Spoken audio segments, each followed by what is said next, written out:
Welcome everyone to another episode of Power Core Productions and Podcastings. I'm your host, Jerron Harrington, back to hit you another video. And today we're going to continue with our evening video series, that being What If Naruto Was in High School DxD, the reboot, Season 1, Part 2. First and foremost, I want to thank everyone who has been in support of Power Core Productions and Podcastings. Cannot do it without you guys. You guys make the channel grow, you make the core grow. As always, you guys just need to know that you're amazing, awesome. Thank you for always supporting the series. Also, some of you will be asking why I took off the Neon Genesis Power Rangers crossover. And the answer is pretty simple, because not enough people were really into it, not enough people were really caring about the series. And my thing is that I don't just make videos, for like the money thing. Like, I do appreciate that, but it's not just about the money. I genuinely want to make good content. And my thing is that if people don't really like the content that's being made, it would be more of a disservice if I just kept making it. Like, yeah, if I make that video and like, sure, 100 people might watch it, but that's about it. And like weeks, months go by and it barely grows. And I'm still making the series and I'm still getting the same results. Like, sure, over time, will it get like a good number of views? Yeah, but that's just gonna be a bit of a time thing. It's not so much that people like it, it's just that it stayed on long enough and people just, watched it to the point where it grew big. I don't want to do that. I want to make content that when it drops immediately, like this series, like What If Deku Was a Power Ranger, or the Naruto Yokai series, when I drop that content, I want to know that you guys are liking it, that you guys are enjoying it. And that helps me know what's hot and what's not, what makes me want to make more, and what makes me want to keep going. Like, I'm not ashamed to say, not all of my videos are the best. Sometimes the quality isn't all that good. Sometimes the story, I ain't feeling it. I tried an idea, thought it could work. Didn't go the way I thought it would. And that's okay. Sometimes we gotta learn. You gotta have trial and error. And I think being a what if YouTuber, it's full of trial and error. So when I make these videos and it's not doing well, I'll just scrap it and keep it moving, and it doesn't mean that I can't come back to it if enough people really want to see it, and I can, make it to the point where the people who want to see it are actually going to enjoy the content. Then yeah, I'll keep making more. But if not, then you just gotta cut your losses and keep going. You can't keep trying to force something that isn't going to happen. And I think that that's just the best thing that I can do with this series. And also, for a lot of people who gave me your advice and your own concerns about the video yesterday, thank you. I genuinely appreciate it, and I'm going to take all of your recommendations into consideration with this version of the series going forward, and hope that it's something that you guys will truly get into.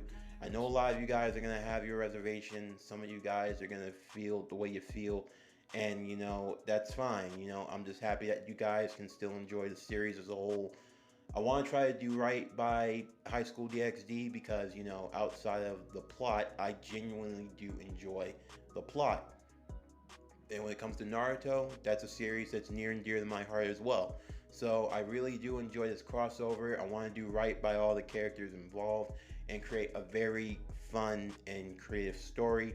So I hope you guys will continue to support the channel. It means a lot to me. It means everything.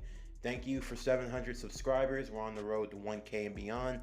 Truly blessed, and stay tuned for everything that's to come with Power Core Productions and Podcastings. As always, like, comment, subscribe, all that good stuff, and stay tuned for everything that's coming out now and in the future. But anyway, we're going to get into today's video. So as always, sit back, relax, and enjoy the show.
As Naruto would help the young girl up, he would introduce himself, as she would do the same.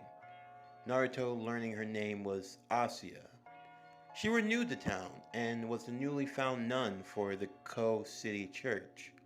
Although Naruto was a little hesitant since the church hadn't really been visited in a long time and not too many people went there. But nonetheless, he would help and show her the directions, as it wasn't too far from school and it was the least that he could do. As the two were walking and making small talk, Naruto would feel an uneasy feeling in his left hand, also throughout his entire body just being near Asuya. Even looking at the cross around her neck gave him a reason for pause. As they would soon arrive to the foot of the mountainside where the church would lie on the top of the hill, he would point her in the right direction that she needed to go, and she would thank him, bidding him a farewell and hoping that they could see each other once more.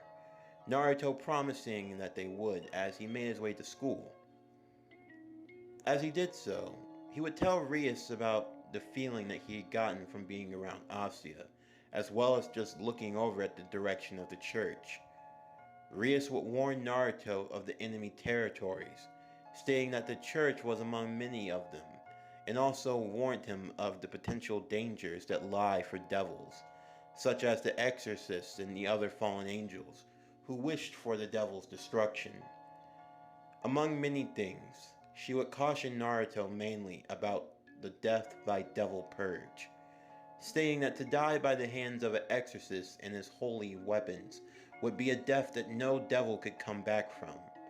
Even the most powerful of devil kings were fated to the same results if they were not careful, and Naruto was simply to remain on guard at all times. As he would take this into consideration, he would bid Rias a farewell, now having even more information to take in. He would wonder, really though, how dangerous the spirit or sword of light could possibly be, wondering if the malevolent spirit that he carried within him also suffered such damage. It had been a while since Naruto had tried to make contact with Kurama being very keen on never wanting to talk to Naruto, as he already hated the situation that he was in. Even when Naruto would try to ask and understand, the Kyuubi would simply brush him off, stating that he had no interest in getting involved in Naruto or his life, and that the only reason he would ever lend Naruto any power was for his own self-preservation. But outside of that, Naruto would get nothing from him. He were merely a jailed beast in a cage, and if he were not going to be set free, then he would remain as such. Naruto not having time for the Nine-Tailed Lord's attitude, he would resort to just keeping the status quo. As long as the two didn't try to interfere with one another's lives, then they would simply just exist in this world. And with Naruto now being converted to a devil, and devils having nearly extended and endless lifespans, Kurama was now gearing up for what would sure to be a lifetime jail sentence. That night, Rias would take Naruto on one of their many missions, as word had come in of a stray devil in the town. Rias would explain to Naruto that among the many duties that she had watching over this town, she were also the one to keep order and peace, hunting any form of enemy that may try to harm that peace, whether they be angel, fallen angel, or even stray devils, like the one that they were going to hunt tonight. As they would make their way to an abandoned warehouse, Rias would want Naruto to watch and study to see how the others fought and moved, to truly learn of the system and seeing how it worked. Rias would explain more about how the devils were created, that after the Great War, many had to turn to different systems in order to rebuild their ranks, and the devils were no different.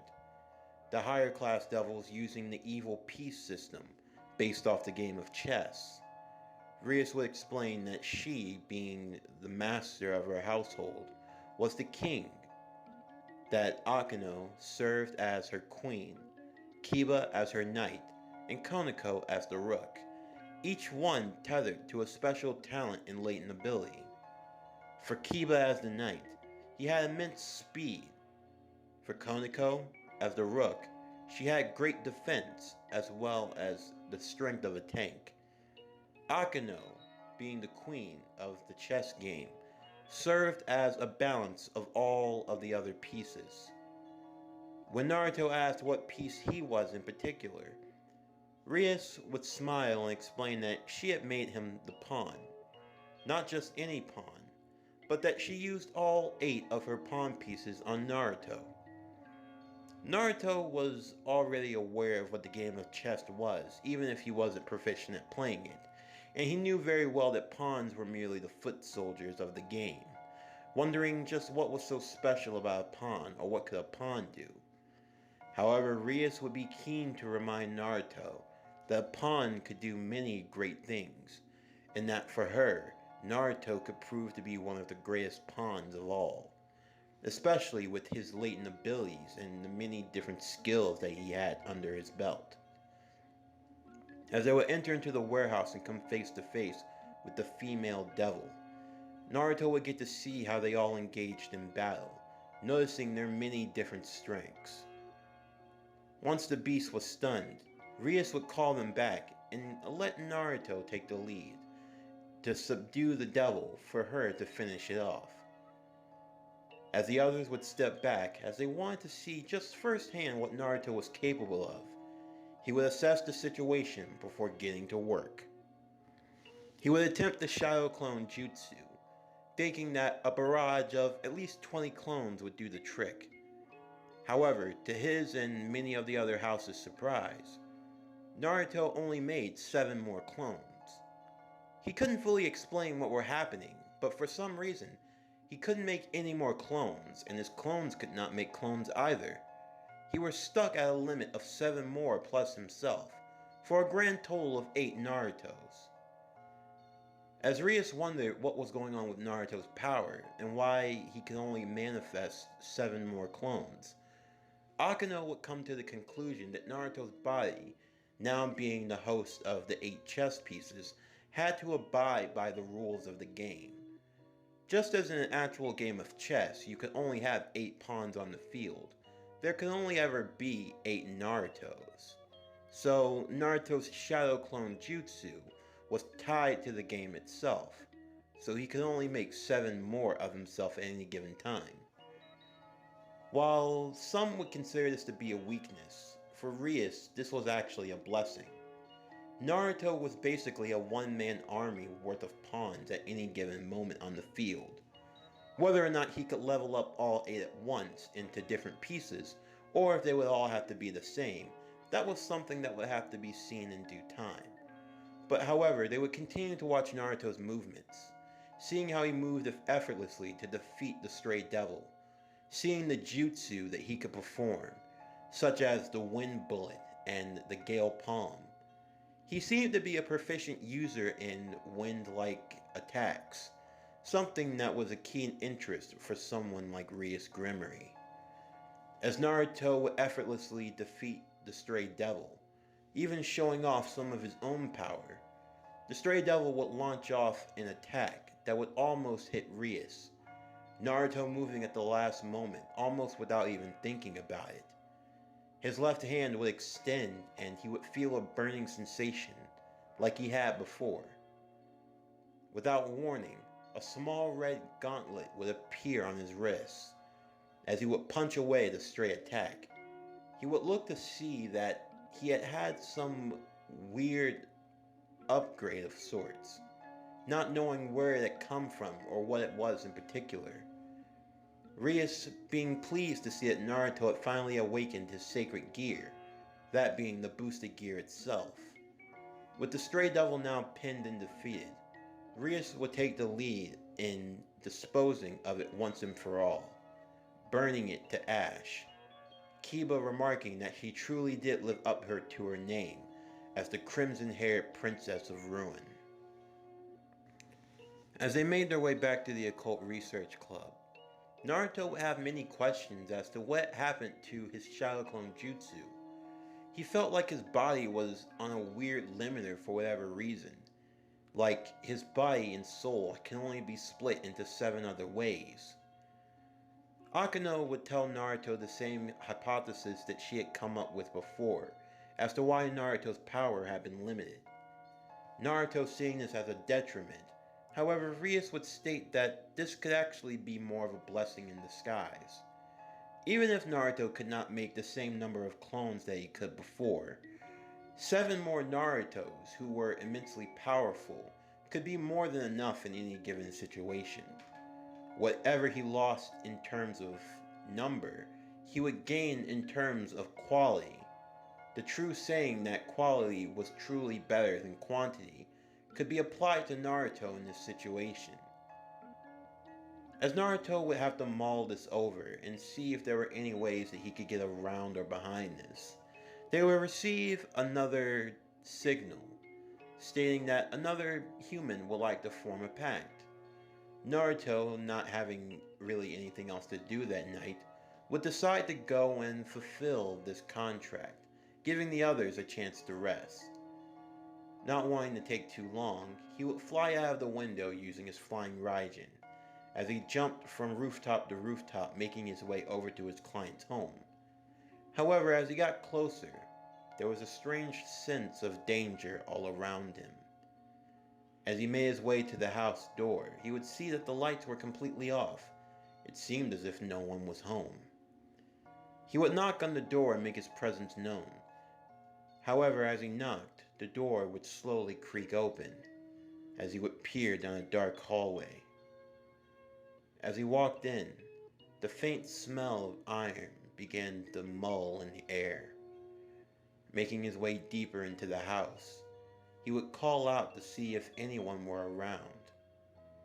As he saw a dimly lit room at the end of the hall, he would make his way inside, his eyes adjusting to the dim light in the darkness.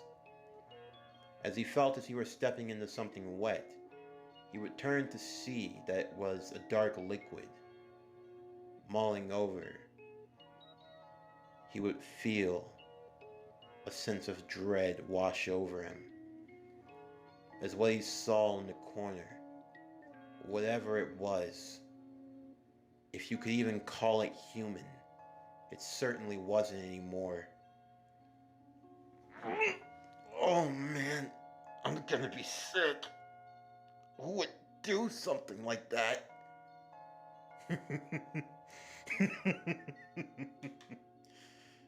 Who's there? Well, if it isn't our devil friend. It's nice to see that you finally arrived. Oh, if you're asking about that pile of garbage over there, that was the human that summoned you. Well, you can't really call it human anymore, since anyone who would try to form a pact with you devil scum, well, they have no right to be human. Oh God, this is sick. Did you do this? What kind of sick monster are you? Monster. I think you're the last one who should be calling anyone monster. The man would have long white hair, dressed in the robes of a priest, as he would pull from under his cloak a sword hilt and a gun, as he moved around flamboyantly, eagerly anticipating the fight that was to come. Nice to meet you, one and all. My name is Freed Selzen, and I will be your glorious exorcist tonight. What I have standing before me is a wayward soul that I have personally condemned down to the depths of hell. And as my reward, I get to come face to face with pure devil trash. You're nothing but a monster. An absolute sicko. I'm gonna kill you. Kill me? I'd like to see you try. Freed's sword would turn into a blade of light, as he would bring it down to cleave Naruto into two. Naruto pulling out the kunai from his pocket, The blades would collide with one another as he would try to hold back Freed, the two jumping back to create space, as Naruto would create multiple shadow clones, each with a kunai of their own. However, Naruto had to be careful as the limit of clones he could make were only up to 7. Creating 3 more, they would all rush Freed at once, Freed effortlessly dodging at the kunai swipes before kicking back Naruto as well. He showed that he too were also skilled in combat, and that even for a human, he were rather strong and resilient, and not someone to take lightly. As one of the clones would go in for a quick strike, Freed's blade of light would slash down, striking the clone in the back as it would disappear into a puff of smoke. Naruto could feel a tiny bit of pain from this attack. Feeling the pain that the clones took, he realized that if he were caught by that blade of light, it could mean the end of him. Naruto would pull out the remaining kunai that he kept carried inside of his pocket. Knowing that he didn't have many, he would throw the remaining 6 all over the room. 6 spots to teleport to, 6 spots to move. Creating as many clones as he could, only up to 7, they would all begin to bounce and move throughout the room, knocking and hitting Freed all over. Freed getting in a few shots of his own and managing to take out a clone or 2, as they would engage in battle once more. One of the clones would be blasted in the head by Freed's gun, the clone disappearing instantly as Naruto could feel an immense headache coming to his forehead.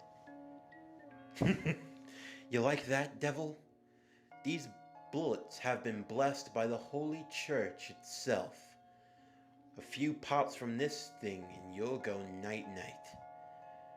You definitely put up a fight, more so than your average devil. I'm going to enjoy peeling the flesh off of your bone.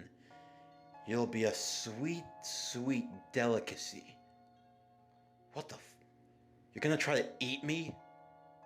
Oh, but of course. And I've got a nice, sweet barbecue sauce with your name on it. I don't know if I should be offended or if I should throw up. Oh, don't spoil the fun. We're just getting started.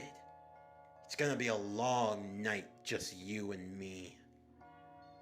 As Naruto would prepare to engage in more combat, the sound of a shrill voice would come from the corner of the room. A young girl's voice as she would turn the corner, Naruto's eyes opening wide in fear and in shock, as the girl that he saw was none other than Asuya Argento. Freed yelling at her for not completing the barrier on time, Asuya would ask what were going on. Why was he doing what he was doing? And why was he trying to hurt Naruto? Why was Naruto even here? Naruto wasn't sure what to say. He didn't think that it would end like this, that she would learn the truth. However, Freed would be all too eager to break her little heart, as he would mock Naruto, stating that the boy that she had somehow developed feelings for was indeed no longer human, but he was in fact one of the devils, one of their sworn enemies. Asuya would walk up to Naruto, asking if this were true. Naruto would try to explain that he didn't mean to hurt her, that he never meant to lie or keep secrets from her. But it would be hard to try to explain to someone that you were a devil, and he didn't know how she would feel towards him. Asuya would give a reassuring smile, stating that she forgave Naruto, as she would turn to Freed and beg to spare his life, that maybe all devils weren't so bad. However, Freed would not tolerate her insolence, slamming her to the ground as he pointed his gun directly at her head, stating that if she were going to be a devil sympathizer, then she could die along with the devil as nothing more but a demon-loving harlot. Naruto would be angered at Freed for daring to raise his weapon towards her. Teleporting quickly across the room, he would get behind Freed's back, kicking him to the ground as he would grab Asuya, telling her that they needed to go. Asuya, in her own state of confusion, wouldn't understand what was happening. She wasn't sure if she should run or if she should stay. Naruto telling her that they needed to move. As Freed would get back to his feet and swipe with his blade once more. Naruto would move Asuya out of the way, taking the hit himself as the blade would slash at his shoulder. Naruto could feel the burning pain coming from the blade of light, as he understood now the true dangers that it posed to devils. Even deep within his own subconscious, Kurama was growling in rage, as he too could feel the pain from the Sword of Light. Being an entity of pure hatred and malice, he could be classified as something dark, maybe even evil itself, and the pain that Naruto felt was also shared through Kurama. Naruto's sacred gear would form into his hand, as he would form a Rasengan in the other, boosting it as he went to go for a finishing strike on Freed. Freed's sword colliding with the Rasengan, as an explosion would occur in the room, pushing them both back. Asuya, being caught in the middle of the explosion, would fall to the ground, as Freed would grab a hold of her, threatening her if Naruto came any closer. Naruto would curse under his breath, as he looked to see if any of his flying Raijin kunai were close enough to get towards Freed. One was close, but to teleport there would still be 5 feet worth of space between them. He knew that if he didn't move quick, all hope would be lost.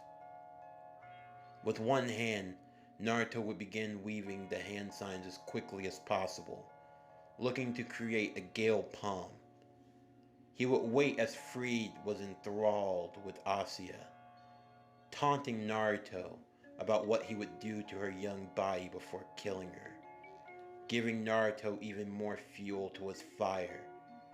He didn't care about doing what was right or wrong in this moment.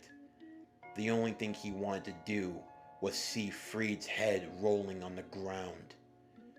As Naruto would teleport in an instant, he would appear behind Freed, shooting a gale palm, blasting Freed off of Asuya, as he would pick her up, checking to see if she were okay, before rushing straight towards Freed to go in for a finishing strike. As Freed would shoot out more of his bullets, Naruto would deflect a few of them, but be hit in the leg, slowing his momentum just a bit, long enough for Freed to go in for another slash. Naruto would block it with his kunai, but Freed would redirect his blade once again, slashing Naruto in the back as he would fall to the ground. Naruto would be in a mixed state of anger and pain, cursing himself for letting himself be caught off guard like that. As he would try to get back to his feet, Freed would kick him back across the ground again, mocking Naruto and stating that it had been fun, but it looked like their game was coming to an end. However, before Freed could go for another strike, a magical circle would appear behind Naruto, as Kiba would emerge, blocking Freed's blade with his own, the blade of darkness that could swallow the light. As Freed would go face to face with the Knight of the House of Grimmery, the others would soon arrive to see the mess that had been made. Rias coming to Naruto's side to check and see if he were alright. Despite all the pain that Naruto had gone through, he was still able to stand on his feet. Asuya still on the other side of the room, as Freed would push back at Kiba, remarking that he were truly blessed to have all of these devils gathered into one spot, and that he was going to enjoy destroying them once and for all. Koneko would soon remark that there were more fallen angels on the approach. Rias would state that they needed to get Naruto out of there, and she would prepare her magical circle for the jump. Naruto would ask if the others could take Asuya. However, Rias would remark that only those who had her seal could use the magical circle of teleportation. Naruto not wanting to leave Asuya behind, he would rush out of the safety of the circle, as Rias and the others would teleport away, Rias arriving in the room of the Occult Research Club, She would turn to Akano to tell her to take them back. However, before they even had time to make a decision, Naruto would appear right beside Rias. As Rias had always made sure to carry the flying Raijin kunai that Naruto had gave her, Naruto teleported to another kunai in the room, picking up Asuya and using his strength to teleport back to the club room. Making sure that Asuya was okay, he would fall to the ground into a state of unconsciousness. Even for a powerful being like Naruto, the power of light was something that no devil could overcome, a true kryptonite to all in the underworld. Asuya would feel sorry for what happened to Naruto, and with permission from Rias, she would aid in healing him and getting him back to full strength, before bidding them farewell and leaving the room, as she knew her presence might be a little overwhelming for them. Naruto would soon awaken on the couch, his back and chest being bandaged, as well as his shoulder and leg. He would ask what had happened, and Akano would explain that he had managed to get Asuya out of there using his technique, also being in awe of what Naruto could do. They could see that he were a man of many tricks, and that having those skills would prove to be very useful in the House of Gremory. As Naruto would turn to Rias, he would apologize for disobeying her orders.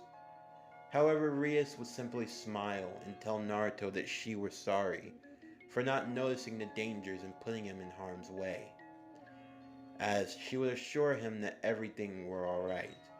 Naruto would take a few days to rest and recuperate, thinking about his battle with Freed, as well as Asuya learning his secret, hoping that wherever she was, she would be safe.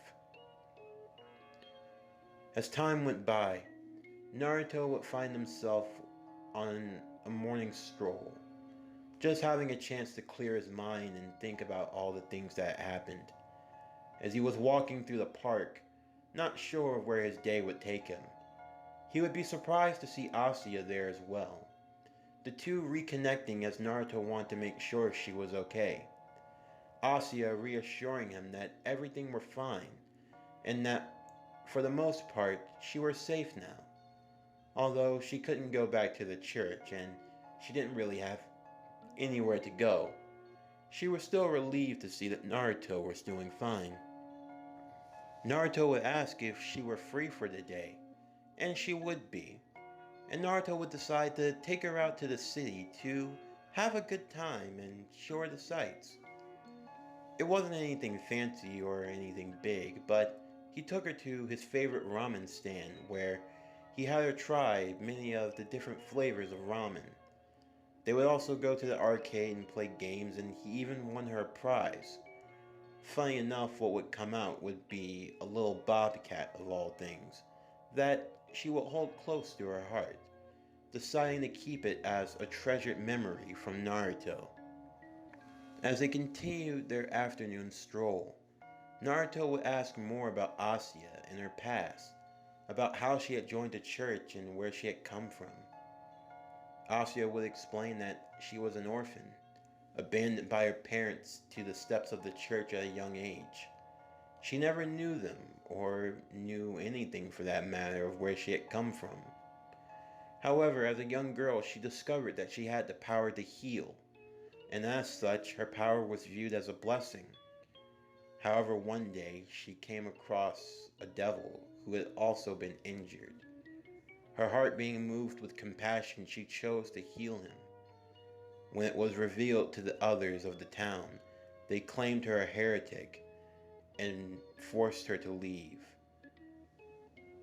In the end, Asuya didn't really have anyone in this world, but she didn't let that be her despair. She wanted to have faith that whatever her lot was in life, that God would have a way for her. Although her only true regret was that she never got a chance to make many friends, a chance to create happy memories. That was the kind of life that she truly wanted, a life of peace. As Naruto heard her story, even his own heart would start to break. He couldn't help but feel this weird sense of anger, this sense of injustice.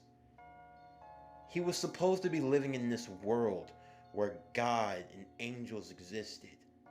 As a young boy, he was told that those who were good would be protected by God, that they would be rewarded. But yet this young, sweet girl here had been nothing but the subject to others' abuse, and yet the God that she claimed to worship and claim so much had not done anything for her. Moments like these, he truly didn't feel bad that he had chosen to go down the road of the devil. It may not have been conventional. Hell, it may not have been right. But at the very least, it was the devils that brought him back. The devils that gave him a second chance. When he was in his own hour of need, there was no angel that came to save him. And it was the fallen angels who had targeted him in the first place. As far as he was concerned, he was more than happy to fight on the side of the devils any day. And besides, even before he became a devil, he already had his own demons. As the two would continue their evening walk, they would be ambushed as dark feathers would fall from the sky itself. Naruto looking to see Rainier floating above, as she would mock Naruto, asking if he were taking Asuya on one of his boring dates again. Naruto was more than pissed seeing her, as he would create more shadow clones, using up all 7. They would lunge and attack at the fallen angel, as she would shoot out her spears of light, taking out a few of them as the others would land their own hits and kicks on her.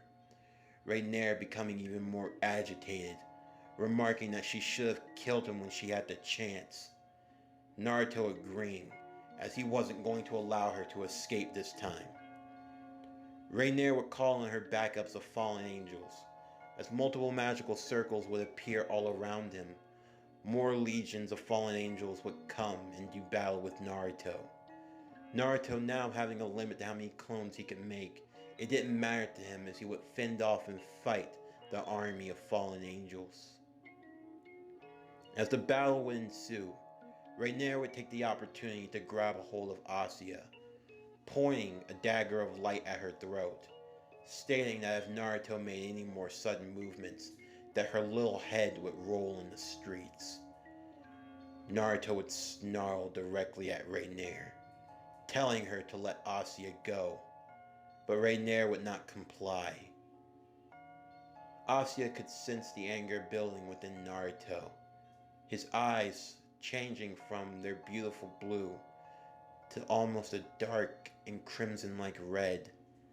This wasn't the Naruto that she had known, and she didn't want him to do something so reckless.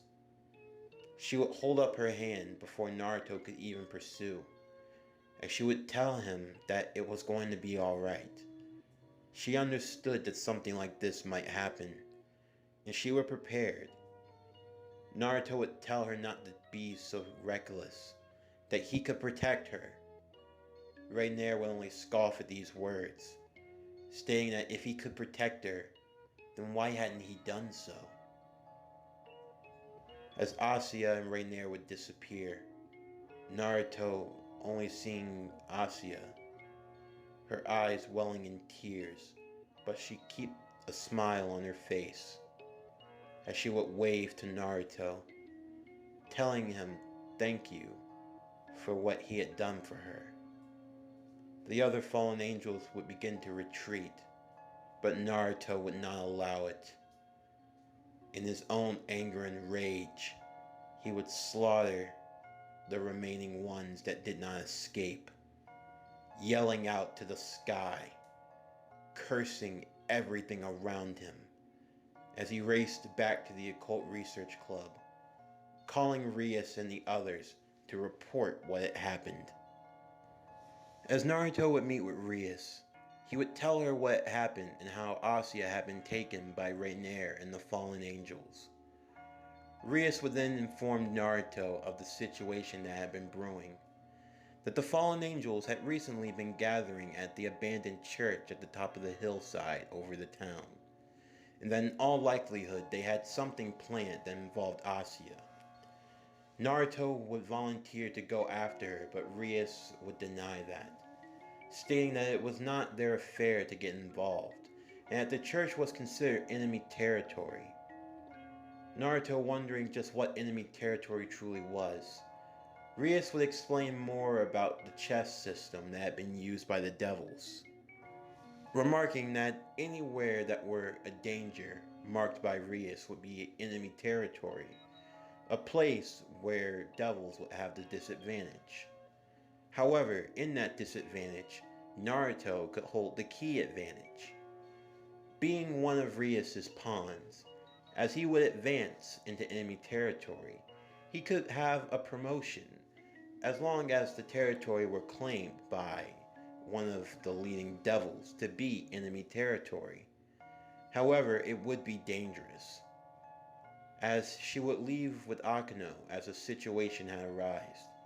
She would warn Naruto not to go in alone, as one devil, as powerful as they might be, cannot stand against a legion of fallen angels. As Naruto would be left alone in the occult research club, he would still his heart, preparing to go to the church, even if by himself, and bring Asya back. Before he could leave, Kiba and Koneko would intercept him, Kiba reminding him of what Rias had said, stating that he wasn't going to let a fellow member of the House of Gremory go into enemy territory alone. And Koneko would remark that she had nothing better to do, so she would tag along as well. Naruto would try to dissuade them, but Kiba would say that there was no point in trying, as they were not going to allow Naruto to go into something so dangerous by himself.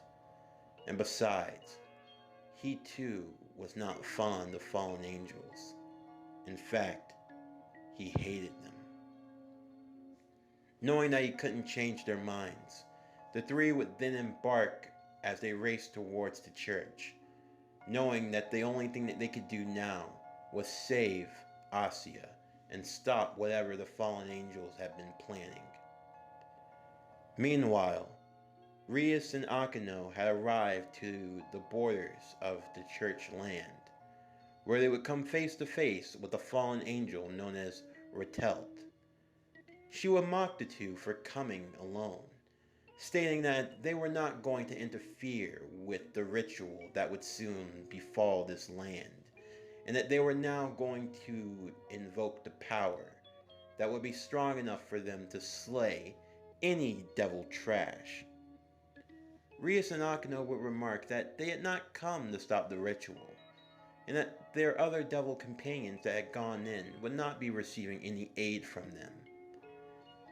As Akano would create a barrier trapping Retelt inside, other fallen angels would arrive as well, in Carl Warner and Donna Seek, as they would all remark that now only one side was going to leave, and that would either be the devils or the fallen angels.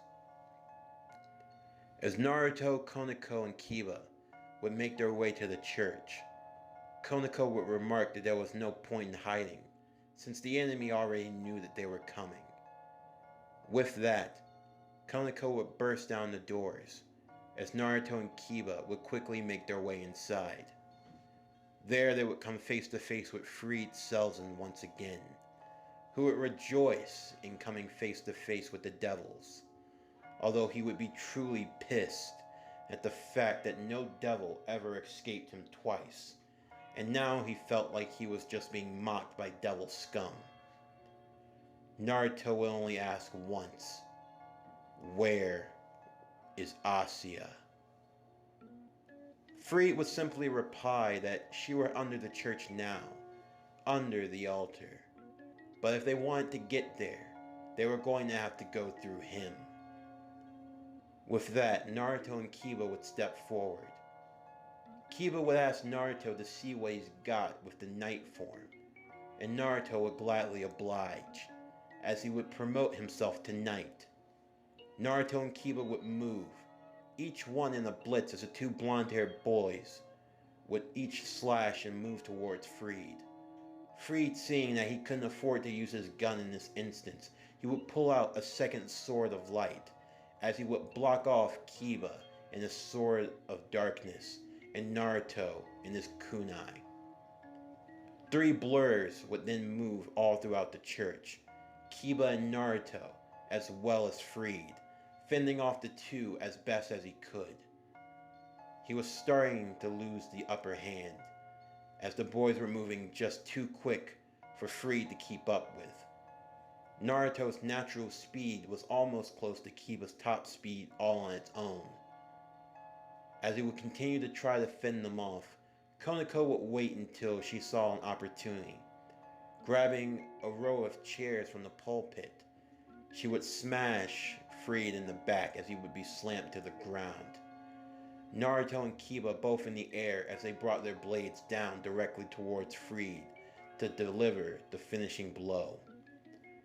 Freed would send off a smoke bomb and would disappear, as he would shoot his gun towards the window and jump out, forming a magical circle before disappearing, cursing at the two devil boys, stating that this form of disrespect would not be forgotten, and that he would avenge his loss the next time they met.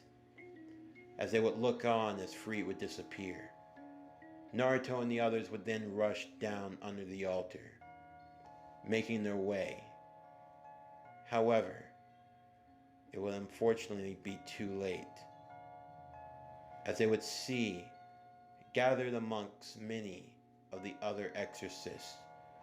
Rainier would have Asuya tied to a cross, as it seemed as if a glowing light had been pulled from her body, and the life in her eyes had begun to fade. Kiba would remark that they had been after her sacred gear, Twilight Healing, and that to pull out someone's own sacred gear was the same as pulling someone's life force. Naruto would be too late, as Asuya would now lay dead on the cross.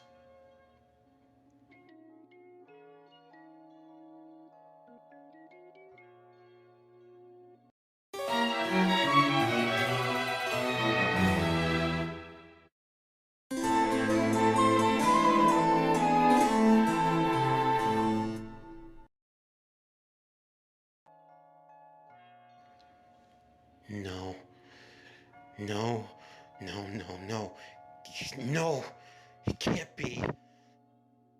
Naruto would rush, battling through the exorcist, as he would make his way towards the altar, aiming his blade straight towards Rainier's throat.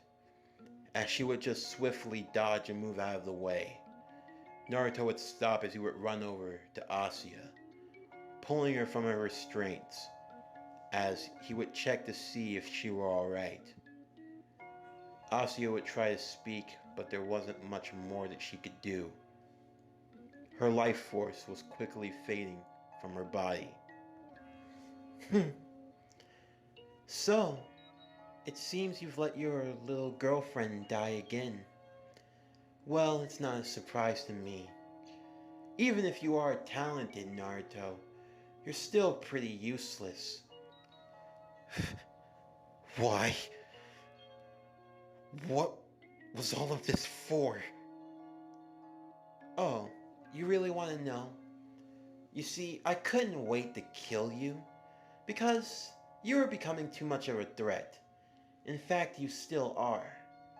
But our little Asuya here, well, I've been looking forward to this for quite a while. Something as powerful as Twilight Healing shouldn't be wasted on a pacifist bitch like her. No, this power, with it in my hands, I'm going to crush all of you devil scum. You. Aw, is our little devil upset? You're gonna cry. You're gonna lash out in anger. I wish you had shown that type of tenacity on our dates. Maybe I would have given you some. Or maybe I would have killed you. Because after all, boys like you don't care about much. You'll save anything if you think you'll get your little pole greased. You know, I actually cared about you. Yeah, and that was your mistake. I didn't ask you to. Oh, Naruto, please help me. I'm just so weak and frail. Oh, whatever shall I do? Makes those little hero instincts of yours start kicking in, huh? A cute girl flashes a smile your way, and you'll go running to your own death. I didn't even have to do much to try. I mean, if you really wanted me dead, you could have killed me. But you wouldn't have done that, because then poor little Asya would have died. That's the difference between a man and a boy like yourself. A man knows what he wants, and a man gets the job done. You are just a little boy trying to play hero on the playground. Only, when it comes to the real thing, you're rather pathetic. You're so pathetic that it's funny. Because you can't save anyone. You couldn't save Asya? Hell, if I paid a visit to your parents' house, they'd probably be disappointed also. Shut up. Aw, is the little devil gonna cry? I said shut up. Oh, and what are you gonna do about it? I said shut up. Naruto's aura would start to ooze from out of his body. So much more so that it would catch the attention of even the exorcist. Even Kiba and Konako could sense that whatever was inside of Naruto was something truly malevolent. Rainier would fly off in the battle, disappearing above ground, as Naruto would take Asya's body, carrying her to the top. Walking through the midst of battle, he would kill all of the exorcists that opposed him. As he made his way to the surface, he would lay her cold body on the pulpits. As he looked up to the sky, his eyes beginning to sting, his tears beginning to fall onto her own face. Why? She trusted you. She believed in you. She gave everything for the church, the stinking church. And what did it do? You're supposed to be God, are you not? You're supposed to be the one that looks after his servants. And yet what have you done? You let an innocent girl die. You are no God. You are no salvation. I'm glad I became a devil. I am happy that I have given my soul to him, because I never want to be associated with you.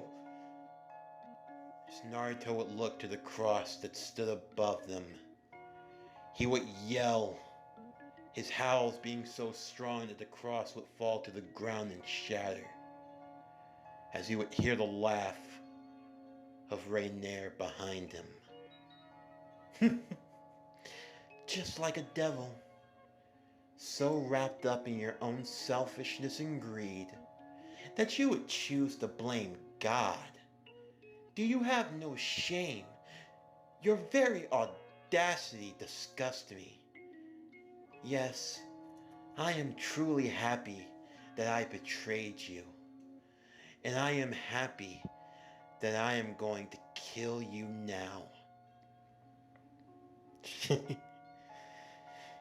You think so, Rainier? You think it's that simple? You think that because I'm a devil, that I'm lesser than you? You fallen angel piece of trash. Excuse me? I hate you. I hate you. I hate God. I hate you all. Before I became a devil, do you know what I had inside of me? Rainier's confidence would start to waver as around Naruto, a red cloak would begin to emerge. It would almost seem as if you were taking the aura of a fox. As his eyes would open, they would appear to be bloodshot red. I've been holding in my own demons for years, and for a long time, I tried really hard. I tried to keep it. I tried to keep it hidden within. But I can't anymore.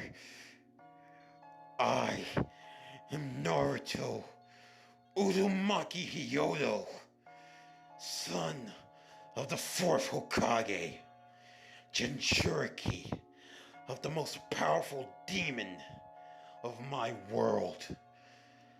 Tremble before the power of the nine-tailed fox, more stronger than God and the devil himself. You will burn in my crimson hatred. Naruto would be enveloped in the cloak of the nine-tailed fox, as the nine tails would roar within his cage, feeding on the anger within Naruto's soul. The boosted gear also responding to Naruto's emotions, as it would burst forth into the double critical, as the full gauntlet would appear on his arm.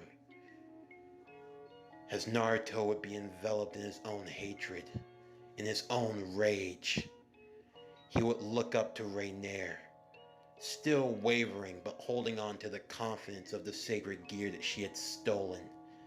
She would produce multiple light spears as they would be launched straight towards Naruto, piercing both his arms and his legs. But he would not fall to the ground. He would still be standing. Naruto's dark crimson aura would be so potent as Rias and Akano would arrive, along with Kiba and Konako, who would come from the bottom of the church.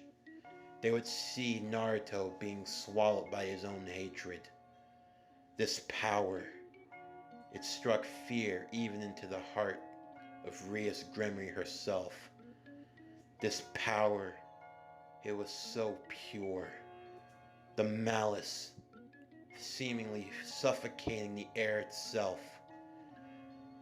If she didn't know any better, she would almost mistake Naruto for one of the Devil Kings themselves.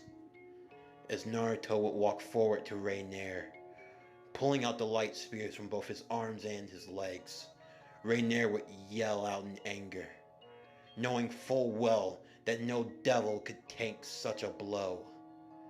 However, Naruto would simply snarl at her, making it very clear that the pain that he felt from the spears of light were nothing compared to the pain that he felt within his heart. The pain for letting Asuya die, the pain for holding back. That was a part of himself that he was more than willing to change. As he would weave his hand signs, he would perform the wind style ninjutsu. Wind style, wind dragon. As a great vortex of wind would blast through the church, ripping and slashing at everything in its path, it would shoot straight towards Rainier, cutting her in both her arms and her legs, her wings being ripped to shreds until there were almost nothing left, as she would be blasted from out the doors of the church.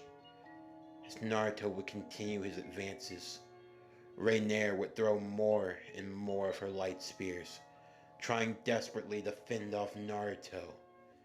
However, he would shrug them off, blasting them away with his own natural aura, until eventually he was standing just a few feet away from her. As the others would try to rush to aid Naruto, Rias would stop them, knowing that full well this was Naruto's fight, and his alone. As Naruto made his way closer to Rainier, she would morph and change before his eyes, turning back into Yuma, and she would look to him, her eyes begging and pleading for Naruto to save her, trying to remind him of all of the good times that they had had together, even showing the bracelet that he had bought for her. As Naruto would reach out his hand towards her wrist, Yuma believing that she had tricked Naruto once again, he would grab hold of her wrist with his gauntlet-covered arm. He would squeeze it, as Rainier could feel the bones beginning to crack. She would yell out in pain, trying to pry her arm away, as she would form a dagger of light and stab directly towards Naruto. He would take his other free hand, grabbing the blade as it would stab through the palm of his hand.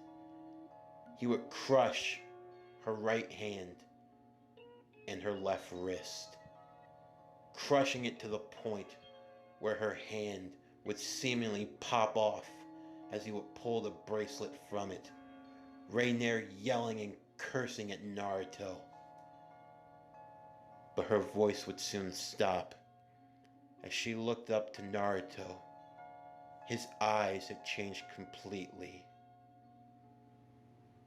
His eyes were no longer the bright and hopeful blue, the blue that was as deep and as piercing as the ocean.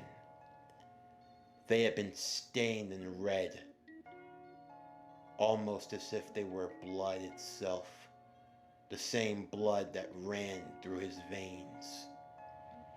As he would hold his hand into the air, his red chakra beginning to spin and form around, he would form a red Rasengan as he would look down upon the fallen angel, her face contorting from that of the frightened girl to that of the demonic creature that had lied and manipulated him. Naruto would bring the Rasengan down to her body, as her yells would be wiped away in the howls of the explosion. Demonic Rasengan. Those words echoing across the forest, shaking the mountainside for miles, as the others would see that the only thing remaining would be a crater. No ash, no dust. What was the fallen angel Rainier no longer existed. As Naruto would turn to the others, he would feel the aura slowly start to subside, the pain starting to emanate all over his body. But even still, he were too tired to yell, too tired to cry. As he walked towards the group, Rias would step forward to him, asking if he were okay. He would simply fall in Rias' arms as she would hold him close, using her power to try to heal Naruto as best she could. She would revive him just enough so that he could stand, as the group would walk into the church, surrounding the young girl that had died. Naruto's tears would begin to flow once more, blaming himself for letting this happen, for not being there when she needed him. Rias would comfort Naruto in his time of need, assuring him that he had done all that he could, but that even so, Asuya would not blame him for what had happened. In fact, he had done more for Asuya than any could have. But now, it was time to perform a miracle. Taking the sacred gear that had been stolen, Rias would decide that now was the time to add to her ranks. Restoring the sacred gear back to Asuya's body, she would pull out one of the evil pieces, that being the piece of the bishop. As Naruto would watch on as Rias would perform the ritual, they would watch as the piece would enter into Asuya's body, and slowly she would be reborn as the clergy of the House of Gremory, as their mighty bishop. As the color in Asuya's eyes would slowly be restored, she would awaken once again to see everyone that had surrounded her. Seeing Naruto, Naruto would rush to her side as he hugged her close. Asuya would hug back Naruto as well, the two embracing as everyone looked on happy, satisfied with what had happened, now that they had added a new comrade to their team. After some time had passed, and everyone had been healed from the fight, Naruto would be sitting in the Occult Research Club, looking down at the table and the chess pieces laid out amongst the board. As he looked at every piece, he would see one of his new teammates within them. He would see Asuya in the bishop. He would see Koneko in the rook. He would see Kiba in the knight, Akano in the queen, and in the king, he would see Rias Gremory herself, who would appear to have come out of nowhere, surprising Naruto as she would sit beside him, asking what was on his mind. Naruto would ask if she were truly sure of making him her pawn.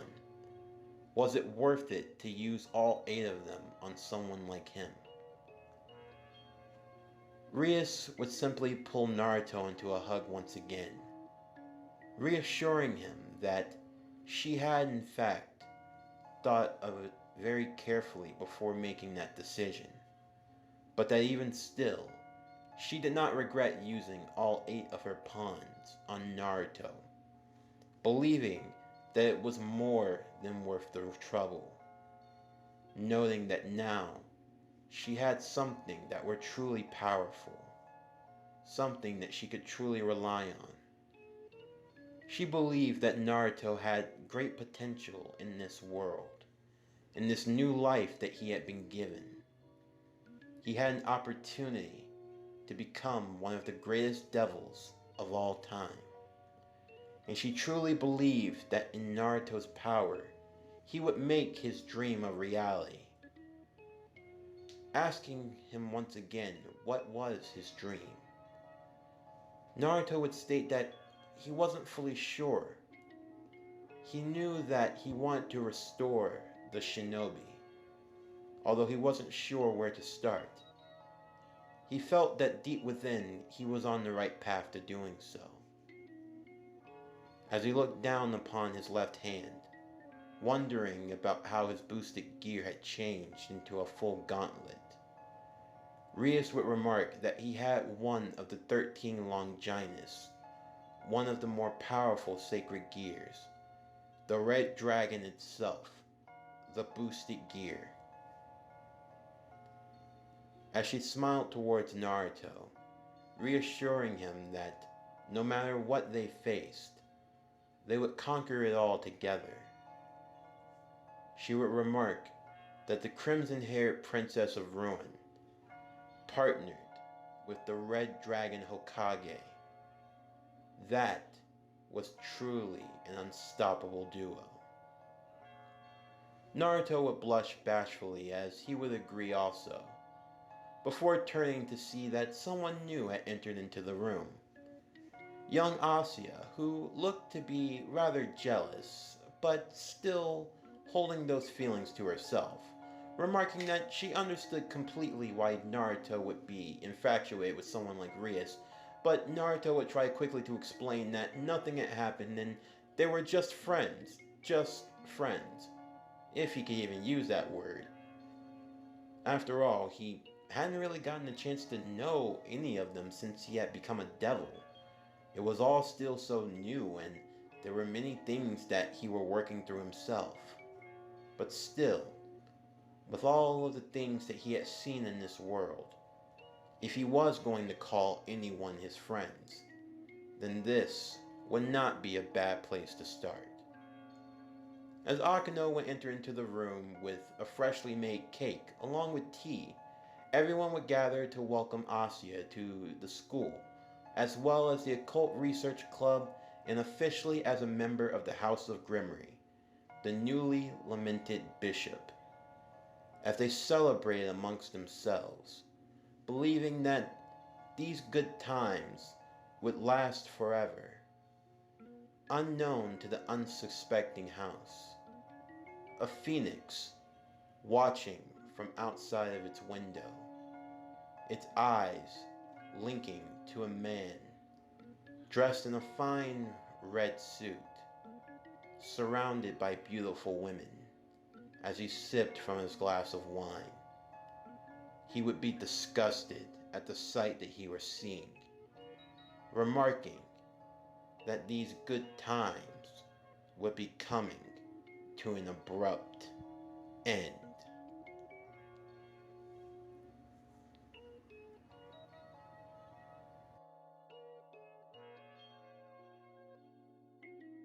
And that is where we are going to finish off today's story of What If Naruto Was in High School DxD Season 1 Part 2.